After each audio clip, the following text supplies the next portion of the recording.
Le mois de Ramadan, comme il l'a dit, c'est un mois qui a été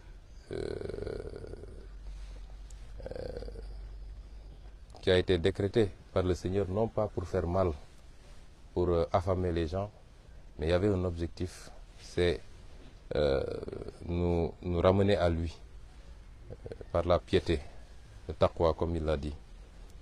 Et c'est pourquoi c'est un mois extrêmement important, 1 sur 12, où lui-même le Seigneur nous dit que c'est un mois pendant lequel même Satan est maîtrisé pour vous permettre de recharger, de vous ressourcer spirituellement.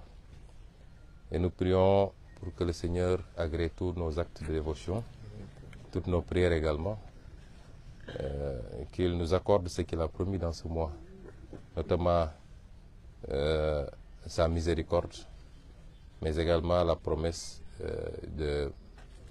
d'un agrément directement au paradis.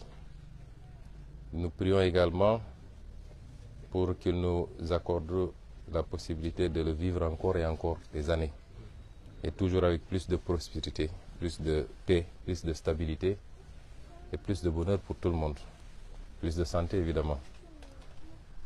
Je ne peux manquer d'avoir une pensée pour tous nos amis, nos frères, sœurs, nos camarades qui ont été injustement incarcérés par une poignée de magistrats aux ordres. Le frère Diomaye Faye a utilisé un terme dans un poste, et ça lui vaut la prison, c'est le terme clochardisation. Effectivement, il y a une forte clochardisation d'une poignée de magistrats, je le répète comme il l'avait dit, et c'est malheureusement ce petit groupuscule de magistrats qui ne font même pas 10 en réalité, qui aujourd'hui exécutent les sales bouillons pour prendre des innocents, des gens très utiles à leur pays, plus utiles à leur pays qu'eux-mêmes.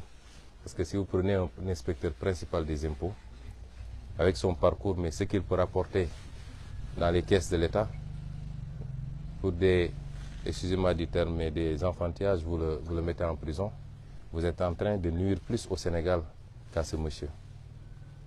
Et j'ai une pensée pour tous ceux qui sont incarcérés. Vous savez qu'on en a des centaines, injustement, dans le cadre d'une traque politique. Aujourd'hui, ils auraient dû être avec leur famille, avec leur communauté religieuse. Ils vont prier dans des conditions que nous connaissons. Nous ne ménagerons aucun effort pour les faire sortir le plus tôt possible. Ce n'est pas un jour pour hausser le ton, je m'en limiterai à ça, mais vous comprendrez bien que nous ne baisserons jamais les bras. À l'endroit de tous les Sénégalais, leur souhaiter une bonne fête et leur réitérer notre attachement à la paix. Parce que sans la paix, rien ne peut se faire. Nous ne serions pas là sous ce manguier dans la cour d'une mosquée à Palabré s'il n'y avait pas la paix là où nous sommes. Nous sommes fondamentalement attachés à cette paix. Même si quelquefois pour avoir une paix, l'histoire a démontré qu'il faut passer par la guerre. Même le prophète a été contraint à faire la guerre. La guerre, on l'a fait pour quelqu'un qui croit en Dieu, pour quelqu'un qui respecte l'être humain, quelle que soit son appartenance ethnique, régionale, religieuse, confrérique, etc. Pour quelqu'un qui est un humaniste, la guerre n'est qu'un moyen de défense. On ne la décrète jamais de manière offensive. Et c'est ce que nous apprennent tous les grands hommes. Si les prophètes ont été obligés quelquefois de faire la guerre, c'est parce qu'on les y a obligés, on les a contraints à la faire. Mais autrement, personne ne souhaite la guerre parce qu'elle n'est facile pour personne. Réitérer aux Sénégalais que nous sommes fondamentalement attachés à la paix. Tous ceux qui nous connaissent nous ont connus. Ici, c'est mon quartier où j'ai passé toute ma jeunesse, toute mon enfance. Vous ne verrez aucun de nos cohabitants vous dire qu'il a connu Ousmane Sonko comme un homme un perturbateur ou quelqu'un qui ne veut pas la paix. Et vous ne verrez jamais quelqu'un vous dire la maison ou les parents d'Ousmane Sonko, on les a une fois surpris dans telle ou telle situation conflictuelle. Nous n'avons pas connu ça et nous ne le souhaitons pas. Nous sommes donc fondamentalement attachés à cette paix. Nous la souhaitons, nous y travaillons tous les jours. Mais pour faire la paix, il faut être deux. Et si on continue à nous contraindre à nous défendre, nous serons obligés de nous défendre. Nonobstant malheureusement une situation que tout le monde constate et déplore, c'est sur toutes les lèvres. Nous avions tendance à dire que nous avons des mécanismes de régulation au Sénégal. Apparemment, ces mécanismes sont en train de faiblir dangereusement. Puisque nous sommes à un jour de fête religieuse et que il est important de se référer aux enseignements religieux en conséquence. Pour ceux que je maîtrise de plus, notamment à la religion musulmane, la manière dont on gère ces situations-là a été clairement arbitrée par des versets coraniques.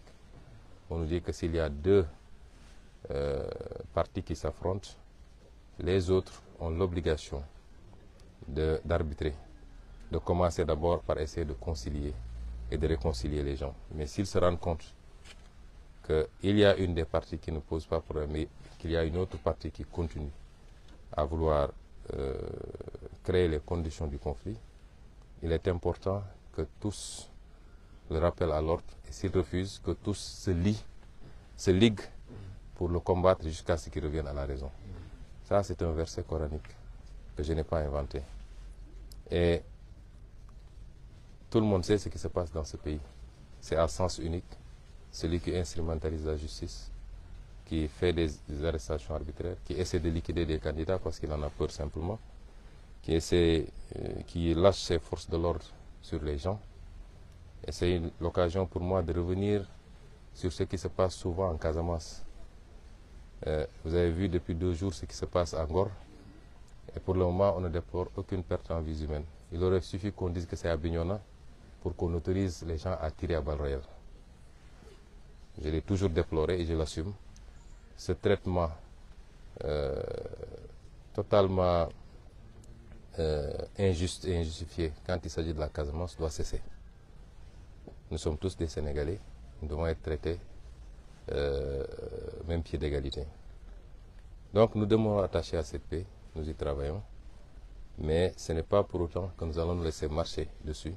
Et c'est pourquoi nous avons toujours invoqué notre droit constitutionnel à la résistance. Celui qui résiste, il se défend, il n'attaque pas. Terminer par Ziguinchor et dire simplement que je remercie encore une fois les populations de Ziguinchor qui nous ont investi de leur confiance depuis un peu plus d'1 an maintenant et qui nous accompagnent. Je crois que je suis le maire le plus chanceux du Sénégal. C'est parce que d'abord la population ziguinchoroise fait bloc derrière nous, indépendamment des petites gesticulations politiciennes. Vous savez, aujourd'hui nous sommes dans une ère de communication, il est très facile d'instrumentaliser 10, 15, 20 personnes et de dire à la presse nationale. Et c'est ça l'importance, Ziguinchor est devenu un intérêt national, même s'il y a un moustique qui pique une crise, c'est à la une de toute la presse nationale. C'est très facile de mobiliser quelques personnes pour leur dire aller faire brassard rouge, aller crier, aller etc. Et pour dire après, oui, même dans sa mairie, il a des problèmes.